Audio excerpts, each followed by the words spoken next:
Hello friends, welcome to my channel movie explainer. आज हम explain करने वाले हैं थॉर रैग्नारोक। ये मूवी 2017 में रिलीज हुई थी। मूवी की स्टार्टिंग में हमें सुकोविया दिखाया जाता है और वहाँ पे एक फाइट हो रही होती है। उस फाइट को थॉर जीत लेता है और थॉर वहाँ से अब उन सभी इन्फिनिटी स्टोन्स के बारे में पता लगाने के लिए यूनिवर्स में चला जाता है। और अब उस चीज को बीते हुए 2 साल हो गए थे, जहाँ हमें थॉर को दिखाया जाता है और वो जंजीरों से बंधा होता है। उसके सामने एक डीमन खड़ा होता है जिसका नाम सर्टोर होता है। और अब वो डीमन जो अब थॉर को बताता है कि तुम्हारे पिता अब एशगार्ड में नहीं है और वो भविष्यवाणी जिसका नाम रैग्नारोक है, उसके अकॉर्डिंग मैं पूरे एशगार्ड का और एशगार्ड में रहने वाले सभी लोगों का खात्मा कर दूंगा। और अब वो भविष्यवाणी पूरी होने वाली है और अभी बस मुझे इंतजार है मेरी इटर्नल फ्लेम का, जिसके बाद हमें उस डीमन की स्टोरी बताई जाती है। आज से हजारों साल पहले थॉर के पिता ओडिन के साथ डीमन सर्टोर की फाइट हुई थी। उस फाइट को ओडिन ने जीता था और इसी वजह से उन्होंने इस डीमन सर्टोर के सबसे खास बात उसकी इटर्नल फ्लेम होती है, वो उसे छीन लिया था। और अब वो इटर्नल फ्लेम एशगार्ड में है, जिसके बाद डीमन थॉर से कहता है कि एक बार बस मुझे मेरी इटर्नल फ्लेम मिल जाए, उसके बाद मैं उस इटर्नल फ्लेम को अपने क्राउन में लगाऊंगा और मेरी क्राउन में इटर्नल फ्लेम लगने के बाद से मुझे मेरी पुरानी शक्तियाँ सारी वापस मिल जाएंगी और डीमन की जो क्राउन वही उसकी सबसे बड़ी पावर होती है। और ये सारी बातें थॉर सुन रहा होता है, जिसके बाद वो अपने हैमर की मदद से अपने आप को आजाद करवाता है और उसे पता होता है कि डीमन की सारी पावर उसकी क्राउन यानी कि उसकी सींगों में है। इसी वजह से वो डीमन को मार देता है और उसकी सींगें लेकर के एशगार्ड में वापस आ जाता है। थॉर को अब ऐसा लगता है कि उसने डीमन को मार दिया है तो फिर रैग्नारोक जो भविष्यवाणी है वो भी अब खत्म हो जाएगी। और थॉर जब एशगार्ड में आता है तब वो देखता है कि उसका भाई लोकी जो अब ओडिन बन के एशगार्ड पे रह रहा है और पूरे एशगार्ड पे राज कर रहा है। इसीलिए थॉर अब अपने हैमर की मदद लोकी की सच्चाई सबके सामने ले आता है और उसके सिरे पे हैमर रख के उसे कहता है कि हमें अपने पिता ओडिन को ढूंढना होगा।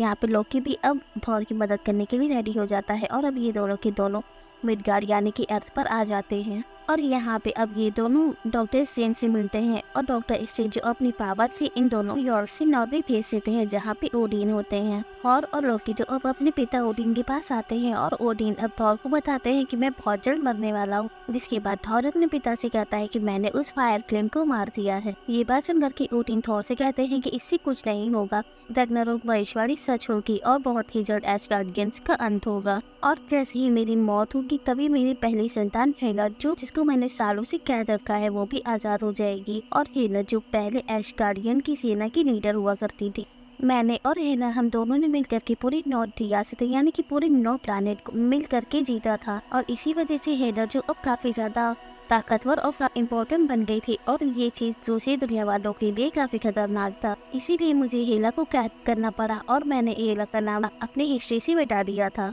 और ओडिन अब ये सारी बातें कह रहे होते थे, उसी समय ओडिन की मौत हो जाती है। और यहाँ पे अब ओडिन की बेटी जो हेला वो जिसे ओडिन ने कैद करके रखा होता है वो भी आजाद हो जाती है और वो अब थॉर और लोकी के सामने आती है, जिसे देख करके थॉर बताता है कि हम दोनों ओडिन के ही बेटे हैं। लेकिन हेला ये चीज जानने के बावजूद वो अब थॉर और लोकी से कहती है कि तुम्हें रानी के आगे चुप नहीं होगा। ये चीज सुन करके थॉर को गुस्सा आता है और वो हेला को मारना चाहता था, इसीलिए ये अब थॉर अपना हैमर ही हेला की तरफ फेंकता है। लेकिन हेला जो काफी पावरफुल होती है वो अब थॉर के हैमर को रोक लेती है और उसी पल भर में ही चकनाचूर कर देती है, जिसे देख करके थॉर को काफी गुस्सा आता है और वो हेला से फाइट करने के लिए आगे बढ़ता है। बट इसी समय लोकी जो अब बाइफ्रोस्ट ब्रिज को ओपन करवा देता है और ये दोनों अब डायरेक्ट एशगार्ड में जाने लगते हैं। और इनके पीछे हेला भी एशगार्ड में आ रही होती है। वो अब लोकी और थॉर को रोक कर क्यों नहीं जमीन की तरफ वापस भेज देती है और अपना एशगार्ड में पहुंच जाती है। और यहाँ एशगार्ड में काफी सैनिक होते हैं जो हेला को देख करके उसके ऊपर अटैक करते हैं, बट हेला उन लोगों का सामना करती है और बदले में उन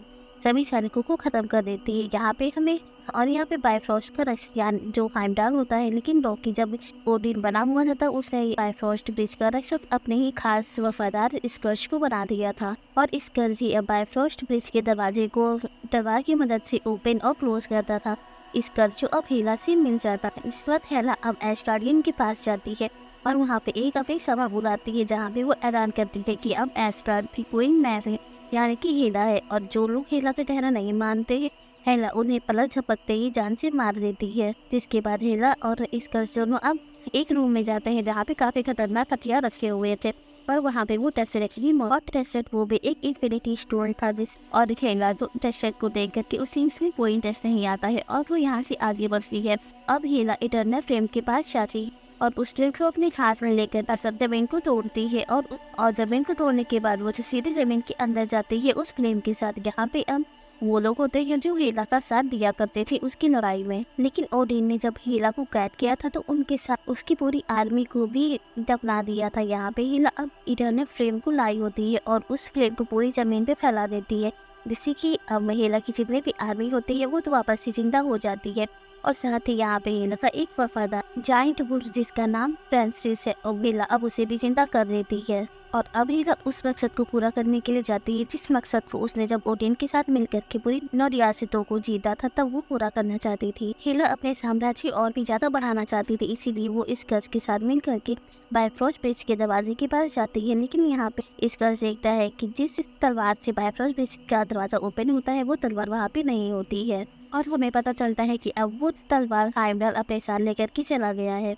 जिसके बाद हमें थॉर को दिखाते हैं और थॉर जब उसे हेला ने और ब्रिज पे जाने के लिए नीचे जमीन पे फेंका था तब वो दूसरे प्लैनेट पे गिरा था जिसका नाम सपॉन्च है और इस प्लैनेट पे काफी कूड़ा होता है। थॉर एक कूड़े के ढेर पे आके गिरता है, अपने चारों तरफ काफी वार्म होल भी देखता है। तभी उसी प्लैनेट पे एक स्पेसशिप आता है जिसमें से इस दुनिया में रहने वाले लोग उतरते हैं और वो लोग थॉर को अपनी दुनिया पे देख करके काफी ज्यादा हैरान हो जाते हैं और वो लोग थॉर को एक जाल में कैद करके उसे काफी मार रहे होते हैं। उसी समय यहाँ पे एक और स्पेसशिप आता है जिसमें से एक लड़की निकलती है जिसका नाम स्कैप 142 होता है, यानी कि उस लड़की को इस प्लैनेट पे स्कैपर 142 के नाम से ही जाना जाता है और वो यहाँ आकर के थॉर को अपने साथ ले जाती है। थॉर को वो इस प्लैनेट के किंग जिसका नाम ग्रेट मास्टर होता है वो यहाँ पे थॉर को अब द ग्रेट मास्टर को योद्धा के तौर पे बेच देती है और थॉर जो ग्रेट मास्टर के सामने कुर्सी पे बैठा होता है वही भी काफी सारे लोग होते हैं और थॉर उन्हीं सभी लोगों के बीच में लोकी को भी देखता है और वो लोकी को देख के आवाज देता है, जिसके बाद लोकी थॉर के पास आता है और उसे देख करके द ग्रेट मास्टर से कहता है कि मैं इसे नहीं जानता हूँ, ये कौन। जिसके बाद द ग्रेट मास्टर थॉर से कहता है कि मैं यहाँ पे एक कॉन्टेस्ट करता हूँ,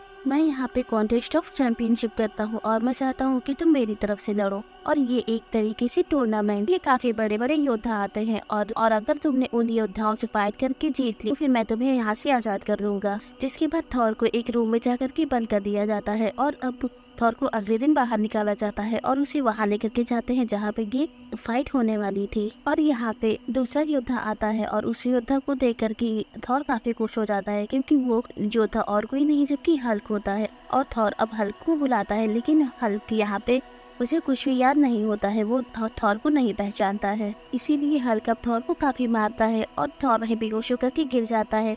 यहाँ पे थॉर को अपने फादर ओडिन की विजन आते हैं जिसकी वजह से थॉर को अब अपनी थंडर वाली शक्ति यानी कि जब उसका हैमर डिस्ट्रॉय किया था हेला ने तब उसकी जितनी भी पावर थी वो सभी थॉर के अंदर आ गई थी और इसी वजह से थॉर अब हल्क का सामना करता है और हल्क को मारने जा रहा होता है।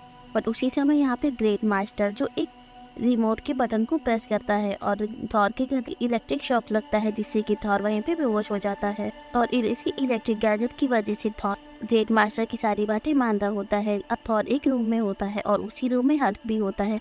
यहाँ पे थॉर को होश आता है और वो अपने सामने हल्क को देखता है, लेकिन अभी भी हल्क को याद नहीं होता है कि ये कौन है, वो थॉर को नहीं जानता था। जिसके बाद थॉर हल्क से पूछता है कि तुम यहाँ पे कैसे आए।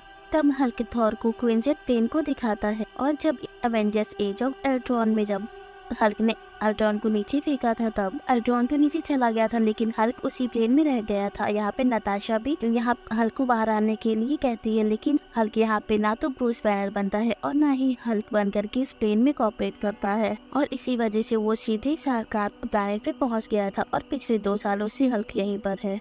और यहाँ पे थॉर के दिमाग में एक आइडिया आता है और वो पता लगा लेता है कि उसे इस प्लैनेट से कैसे बाहर निकलना है। इसीलिए अब थॉर उस रूम से बाहर जाने की कोशिश करता है बट उसी रूम में कुछ इनविजिबल वॉर्स होती हैं जिनसे थॉर टकरा करके नीचे गिर जाता है। जिसके बाद थॉर अब एक साइड में बैठा होता है, अपने माइंड को कंसंट्रेट करके हेimdall से बात करने की कोशिश करता है।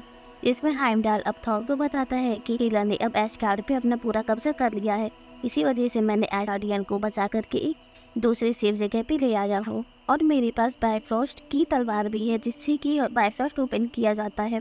लेकिन मैं ज़्यादा देर यहाँ पे नहीं रुक सकता क्योंकि हेला मेरे पीछे पड़ी है और वो मुझे जल्द से जल्द ढूंढ ही लेगी, इसीलिए तुम्हें बहुत ही जल्द एशगार्ड पे आना होगा और एशगार्ड को बचाना होगा। जिसके बाद थॉर के पास अब स्टेपर 142 आती है और थॉर स्टेपर 142 को देख करके उसे पहचान लेता है और वो समझ जाता है कि ये एक वैल्किरी है। वैल्किरी जो एशगार्ड में ही रहती थी और वो एक योद्धा होती जिन्होंने हेला के साथ फाइट करी थी और लेकिन उस फाइट में काफ़ी सारे वैल्किरी मारे गए थे और उनमें सिर्फ एक ही वैल्किरी बची थी जो कि स्टेपर 142 है। यहाँ पे थॉर अब स्टेपर 142 को समझाता है और उससे कहता है कि मेरी मदद करो। मौत की देवी हेला ने एशगार्ड पे अपना कब्जा कर लिया है और वो सभी को मार रही है। और ये बात सुनकर के वैल्किरी जो अब थॉर से कहती है कि अगर मौत की देवी हेला ने एशगार्ड पे अपना कब्जा कर लिया है तो फिर तुम एशगार्ड को भूल जाओ। यहाँ से थॉर समझ जाता है कि वैल्किरी मदद नहीं करना चाहती है और वैल्किरी ऐसा इसीलिए कहती है क्योंकि आज से हजारों साल पहले जब वैल्किरी ने ओडिन के कहने पे हेला फाइट करी थी तब उसमें अपने काफ़ी सारे साथियों को भी खो दिया था। फाइट में सिर्फ एक आखिरी वैल्किरी बची थी जो कि ये है और इसीलिए वैल्किरी अब थॉर की मदद करने के लिए मना कर देती है। यहाँ पे थॉर अब वैल्किरी के हाथ से उस रिमोट को छिना लेता है। जिस रिमोट की डिवाइस थॉर गर्दन पे लगी होती है वो अब उसी रिमोट की मदद से अपने गर्दन पे लगी हुई डिवाइस को हटा देता है और सीधे क्वीनजेट प्लेन के पास चला जाता है और थॉर के पीछे पीछे हल्क भी उसी प्लेन में आ जाता है और इस प्लेन में नताशा रोमानोफ यानी कि ब्लैक विडो जिसे हल्क पसंद करता था उसका वीडियो प्लेन में चल रहा होता है जिसे हल्क अब 2 साल बाद और वो वीडियो 2 साल पुराना था जिसे हल्क अब देख रहा होता है और ये वीडियो तब का था जब हल्क क्वीनजेट प्लेन को चला रहा था। यहाँ पे नताशा हल्क को बता रही होती है कि तुम्हारा प्लेन जो काफी ऊंचाई पे जा चुका है और वो इनविजिबल डायरेक्शन में जा रहा है जिसे हम नहीं देख सकते हैं, तो फिर तुम्हें वहाँ से अपने प्लेन को घुमा लेना है। और इस वीडियो को देख करके हल्क काफ़ी इमोशनल हो जाता है क्योंकि हल्क जब से सफान प्लैनेट पे आया है तब से वो एक बार भी ब्रूस बैनर नहीं बना था, लेकिन इस वीडियो को देखने के बाद उसके अंदर काफ़ी चेंजेस आ जाते हैं और इन चेंजेस की वजह से अब हल्क 2 साल बाद फाइनली ब्रूस बैनर बन जाता है। वहीं दूसरी तरफ हमें अब ग्रेट मास्टर को दिखाया जाता है जिसके सामने लोकी और वैल्किरी आते हैं और ग्रेट मास्टर को ऐसा लगता है कि थॉर ने उसकी सबसे बड़ी योद्धा हल्क को यहाँ से चुरा के ले गया है, इसीलिए वो वैल्किरी और लोकी को थॉर को ढूंढने के लिए भेजता है। जिसके बाद ये दोनों अब यहाँ से निकल जाते हैं थॉर को ढूंढने के लिए, लेकिन आधे दूर जाने के बाद लोकी अब वैल्किरी को रोक लेता है और उसे बताता है कि थॉर मेरा भाई है और इसीलिए मैं उसे नहीं ढूंढने जाऊंगा वैल्किरी। जिसके बाद लोकी अब वैल्किरी के हाथ को पकड़ता है और उसके हाथ से काटने जा रहा होता है। उसी समय लोकी को अब वैल्किरी की गार्डियंस की वैल्किरी का एक टैटू मिलता है और वो समझ जाता है कि ये एक ही एस्टार्डियन की योद्धा है। इसीलिए लोकी अब वैल्किरी की सर पे हाथ लगाता है और इससे वैल्किरी अपनी पुरानी यादों में चली जाती है जब हेला ने उसकी वैल्किरी के सभी साथियों को मार दिया था, जिसकी वजह से वैल्किरी को काफ़ी दुख हुआ था। और अब यहाँ वैल्किरी की सारी पुरानी यादें वापस आ जाती है, इसीलिए वो अब तैयार हो जाती है थॉर को साथ देने के लिए। जिसके बाद वैल्किरी अब थॉर के पास जाती है और वो अब थॉर से कहती है कि मुझे हेला से अपने साथियों की मौत का पता लेना है, इसीलिए मैं तुम्हारा साथ दे रही हूँ। यहाँ पे थॉर से वैल्किरी बताती है कि यहाँ से निकलने का सिर्फ एक ही रास्ता है और वो है टूटा हुआ तारा जो अब एक वॉर्म होल है। साथ ही वैल्किरी थॉर को ये भी बताती है कि तुम लोग यहाँ से क्वीनजेट प्लेन की मदद से नहीं निकल सकते हो, यहाँ से निकलने के लिए तुम्हें इस ग्रेट मास्टर का ये प्लेन चाहिए। जिसके बाद ये तीनों अब ग्रेट मास्टर के प्लेन के पास पहुँच जाते हैं, लेकिन अभी इन तीनों को लोकी के ऊपर भरोसा नहीं होता है, लेकिन थॉर फिर भी लोकी को अपने साथ लेकर के जाता है। इसके बाद थॉर और लोकी सीधे उसी चैम्बर में चले जाते हैं जहाँ पे ग्रेट मास्टर का प्लेन होता है, लेकिन यहाँ अगेन से लोकी एक बार फिर से थॉर को धोखा दे देता है। लेकिन इससे पहले लोकी यहाँ पे सिक्योरिटी को बुलाता, तभी थॉर एक रिमोट को प्रेस करता है जिससे कि लोकी को एक इलेक्ट्रिक शॉक लगता है और लोकी वहीं पे गिर जाता है। और जहाँ पे हमें पता चलता है कि ये इलेक्ट्रिक डिवाइस वही होता है जिसे ग्रैंड मास्टर ने थॉर के गले पे लगाया होता है। जिसके बाद थॉर अब उस रिमोट को लोकी के पास ही फेंक करके अब ग्रैंड मास्टर का स्लेन यानी कि उसका स्पेसशिप लेकर के यहाँ से निकल जाता है। और इसी शिप में अब वैल्किरी और ब्रूस बैनर भी आ जाते हैं और अब ये लोग उसी स्पेसशिप की मदद वॉर्म होल से होते हुए सीधे एशगार्ड में पहुँच जाते हैं। और वहीं एशगार्ड में हमें हेला को दिखाया जाता है और हेला अब उस जगह पे पहुँच जाती है जहाँ पे हाइमडल और सभी एशगार्ड के वासी होते हैं। यहाँ पे हेला अब उस तलवार को हासिल करना चाहती थी जिससे बाइफरोस्ट का दरवाजा ओपन हो जाता है। जिसके बाद हाइमडल अब एशगार्ड के वासी के साथ बाइफरोस्ट ब्रिज पे आ जाता है जिससे कि वो दूसरी दुनिया से पहुंच सकते थे। और वही दूसरी तरफ हमें हेला को दिखाया जाता है और वो भी अपनी पूरी फौज के साथ बाइफरोस्ट ब्रिज पर होती है। साथ ही हेला के अब उसका जियांट वुल्फ भी होता है जो एक साथ सभी लोगों को मार सकता था और वो काफी खतरनाक होता है। उसी समय यहाँ पर अब थॉर, ब्रूस बैनर और विल्कायरी भी पहुंच जाते हैं और अब ब्रूस बैनर जब उस जियांट वुल्फ को बाइफ्रॉस्ट पे देखता है और वो एशगार्ड वासियों पे हमला करने जा रहा होता है, उसी समय ब्रूस बैनर अब बाइफ्रॉस्ट पे स्पेसशिप से नीचे कूद जाता है और वो अपने हल्क वाले रूप में वापस आ जाता है। जिसके बाद वुल्फ और हल्क की बहुत बड़ी फाइट होती है और ये दोनों अब बाइफ्रॉस्ट ब्रिज से नीचे गिर जाते हैं। वहीं दूसरी तरफ हमें थॉर को दिखाते हैं और वो अब हेला के पास गया होता है और अब थॉर के पास उसके पिता की एक तलवार भी होती है जो काफ़ी पावरफुल होती है। अब यहाँ पे थॉर हेला के ऊपर अटैक करता है, लेकिन हेला जो काफ़ी पावरफुल होती है और वो मौत की देवी होती है जो अब थॉर को अपने सामने नहीं टिकने देती है। इसी वजह से वो थॉर की एक आँख भी फोड़ देती है। हेला थॉर से कहती है कि मैं मौत की देवी हूँ और तुम कौन हो। जिसके बाद हम थॉर को अब आत्माओं की दुनिया में देखते हैं जहाँ पे वो अब अपने फादर की आत्मा से मिलता है और यहाँ पे थॉर अपने फादर से बोलता है कि मैं अब हिला से नहीं लड़ सकता हूँ क्योंकि मेरे अंदर इतनी पावर नहीं है, मेरे पास मेरा हैमर भी नहीं है और मेरी सारी शक्तियाँ हैमर में है, इसीलिए मैं उसे नहीं लड़ सकता हूँ। यहाँ पे ओडिन थॉर को बताते हैं कि तुम्हारी सारी शक्तियाँ उस हैमर में नहीं है, वो तो सिर्फ और सिर्फ तुम्हारी शक्तियों को कंट्रोल कर रहा था, तुम्हारी सारी शक्तियाँ तुम्हारे अंदर है। इसके बाद अब हमें आगे से वही टाइम दिखाते हैं जहाँ पे हेला थॉर के ऊपर अटैक कर रही होती है। जिसके बाद थॉर अपनी अब बिजली वाली शक्ति से हेला का सामना करता है और हेला उस बिजली का शॉक लगने की वजह से काफ़ी दूर जाकर के गिर जाती है। वही हमें बाइफ्रॉस्ट ब्रिज पे अब लोकी को दिखाते हैं और वो अब फंसी लोग होते हैं उन सभी को लेकर के यहाँ पे आ जाता है। लोकी अपने साथ एक बहुत बड़ी स्पेसशिप भी लाया होता है जिसमें वो सभी एसगार्ड के लोगों को भरने लगता है ताकि वो सभी एसगार्ड के लोगों को सेफ रख सके। जिसके बाद लोकी अब हेला की पूरी फौज से भी लड़ाई करता है और हम यहाँ पे थॉर, वेल्टायरी, हल्क, लोकी और बाकी के जितने भी सफार के कई लोग होते हैं वो सब मिल करके अब हेला की पूरी फौज का सामना करने लगते हैं और उन्हें मार देते हैं। वहीं दूसरी तरफ हमें अब हल्क को दिखाया जाता है और हल्क अब पानी के अंदर जियांट वुल्फ से फाइट कर रहा होता है और काफी देर फाइट करने के बाद फाइनली हल्क जीत जाता है और जो अब जियांट हल्क को एक बहुत ऊंचे झरने से नीचे फेंक देता है जिसमें जियांट वुल्फ की मौत हो जाती है। वहीं दूसरी तरफ हमें बाइफ्रॉस्ट ब्रिज दिखाते हैं जिस पर थॉर, वेल्टायरी और लोकी होते हैं। उनके सामने अब हेला आती है। हेला जिसके ऊपर थॉर ने काफी भयंकर अटैक वार किया होता है, लेकिन अभी भी हेला जिंदा होती है। यहाँ पे थॉर को एहसास होता है कि रैग्नारॉक भविष्यवाणी हमें उसे रोकना नहीं है जबकि देना है और लोकी से कहता है कि तुम यहाँ से जाओ फायर डीमन सर्टुअर के क्राउन को जिन्हें मैं दूसरी दुनिया से यहाँ पे लाया था इटर्नल फ्लेम के ऊपर रख दो क्योंकि यही रैग्नारॉक की भविष्यवाणी थी। और लोकी ऐसा ही करता है। लोकी अब एशगार्ड में जाकर के फायर डीमन के क्राउन को ला करके इटर्नल फ्लेम के ऊपर रख देता है जिससे कि अब फायर डीमन सर्टुअर अब दोबारा से जिंदा हो जाती और फायर डीमन की जिंदा होने से अब रैग्नारॉक होना शुरू हो जाती है क्योंकि एशगार्ड को खत्म होना था और ये चीज फायर डीमन के हाथों से ही होनी थी। और अब फायर डीमन पूरे ऐश खत्म करने लगता है। यहाँ पे अब हल्क भी आ जाता है और हल्क जो अब फायर डीमन को देख करके हैरान हो जाता है और हल्क अब फायर डीमन को मारने के लिए आगे जाता है, लेकिन फायर डीमन काफी ज्यादा ताकतवर और काफी साइज बड़ा होता है, इसीलिए वो हल्क को एक ही झटके में काफी दूर फेंक देता है। हालांकि यहीं पे थॉर जो हल्क को रोकने की कोशिश करता है और वो हल्क से कहता है कि तुम उसे नहीं लड़ सकते हो, वो काफी ताकतवर है।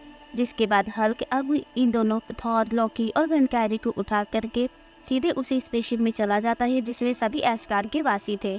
और वहीं दूसरी तरफ हमें हेला को बैस्टर्स हिस्ट्री दिखाया जाता है और अब वहाँ पे वो फायर डीमन सर्टुअर भी आ जाता है और हेला अब फायर डीमन से फाइट करती है, लेकिन फायर डीमन अब इससे ज़्यादा ताकतवर हो चुका होता है, इसलिए वो हेला को अपने सामने नहीं टिकने देता है और वो हेला के साथ साथ इस पूरे प्लैनेट को तबाह कर देता है। वहीं अब हमें स्पेसशिप दिखाते हैं जिसमें थॉर होता है और थॉर के पास अब लोकी आता है कि थॉर जो अब लोकी से कहता है कि तुम्हारा शुक्रिया हमारी मदद करने के लिए। जिसके बाद थॉर को अब एशगार्ड का राजा बना दिया जाता है। यहाँ पे अब थॉर सभी एशगार्ड के लोगों से कहता है कि अब हमारा प्लैनेट एशगार्ड तबाह हो चुका है, लेकिन अभी भी हमारे पास एक ऐसी जगह है जहाँ पर हम लोग अपना एशगार्ड बसा सकते हैं। और अब यहाँ पे थॉर गाड़ी यानी कि अर्थ, अब ये सभी लोग अर्थ पे जाने वाले होते हैं और इसी के साथ ये मूवी यहाँ पे एंड हो जाती है। इस मूवी के पोस्ट क्रेडिट सीन में हमें लोकी को दिखाया जाता है और वो थॉर से कहता है कि क्या मेरा मिडगार्ड जाना सेफ है क्योंकि मिडगार्ड के लोग मुझे बिल्कुल पसंद नहीं करते हैं। जिसके बाद थॉर कहता है कि अब जो भी कुछ होगा वो मिडगार्ड पे जाकर के ही देखा जाएगा। तभी हम देखते हैं कि इन लोगों की स्पेसशिप के सामने एक बहुत ही बड़ा सा स्पेसशिप आकर के खड़ा होता है और इस स्पेसशिप के बारे में किसी को भी कुछ नहीं पता होता है। स्पार्क प्लैनेट को दिखाया जाता है जहाँ पे ग्रेट मास्टर होता है और उन सभी कैदियों ने घेर करके रखा होता है और वो सभी कैदी अब ग्रेट मास्टर से अपना बदला लेना चाहते थे। और इसी के साथ ये मूवी यहाँ पे कम्प्लीटली एंड हो जाती है। सो गाइस प्लीज हमें कमेंट करके बताइएगा कि आपको हमारा रिव्यू कैसा लगा है। अगर मेरा रिव्यू आपको पसंद आए तो प्लीज मेरे वीडियो को लाइक करिएगा, साथ ही मेरे चैनल को सब्सक्राइब करिएगा। Thank you for watching.